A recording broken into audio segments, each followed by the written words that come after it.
Mundra port ખાતે liquid terminal પર diesel લીકેજના કારણે આગ ભભૂકી ઉઠતા આગને નિયંત્રણમાં લેવા દોડધામ મચી હતી। આગે વિકરાળ બનતા લેવલ 3ની ઇમરજન્સી જાહેર કરવામાં આવી હતી।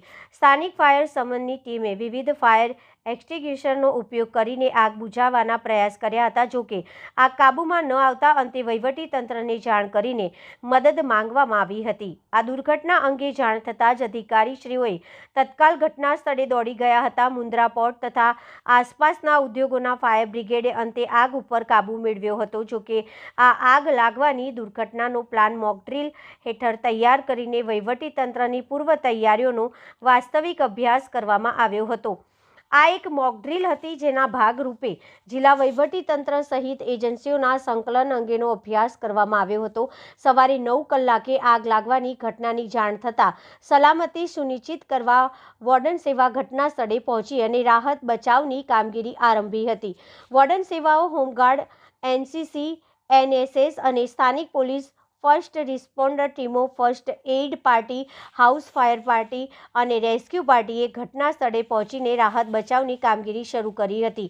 ઘટના સ્થળેથી 15 કામદારોએ ઇવેક્યુએટ કરીને તંત્ર દ્વારા તત્કાલ સલામત સ્થળે પહોંચાડવા સાથે વધુ જખમી કામદારોને ઘટના સ્થળે જ પ્રાથમિક સારવાર આપવા ઓન-સાઇટ હોસ્પિટલ થોડા જ કલાકના સમયગાળામાં ઊભી કરવામાં આવી હતી।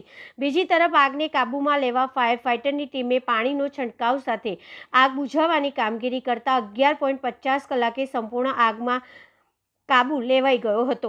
આ ઓફસાઇટ મોકડ્રીલનો હેતુ સંભવિત અકસ્માતની સ્થિતિમાં નાગરિકોની સુરક્ષા સુનિશ્ચિત કરવી, ઝડપી મદદ અને રાહત બચાવના પગલાઓ ભરી કઈ રીતે જાનહાનિને ટાળી શકાય તથા તમામ સુરક્ષા એજન્સી, પોલીસ વિભાગ, સારવાર વ્યવસ્થાપન તથા વહીવટી તંત્રની પૂર્વ તૈયારીઓનો વાસ્તવિક અભ્યાસ કરવાનો હતો।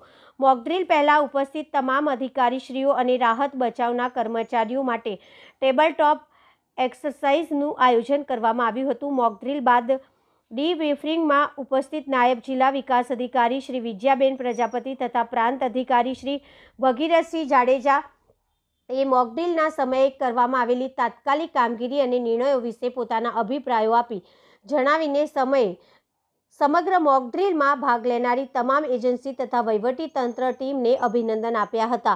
આ મોકડ્રીલમાં ઔદ્યોગિક સલામતી અને સ્વાસ્થ્યના assistant director Shri dB Modi, GPCB, RTO, health અધિકારી તથા સંબંધિત વિભાગના અધિકારીઓ તથા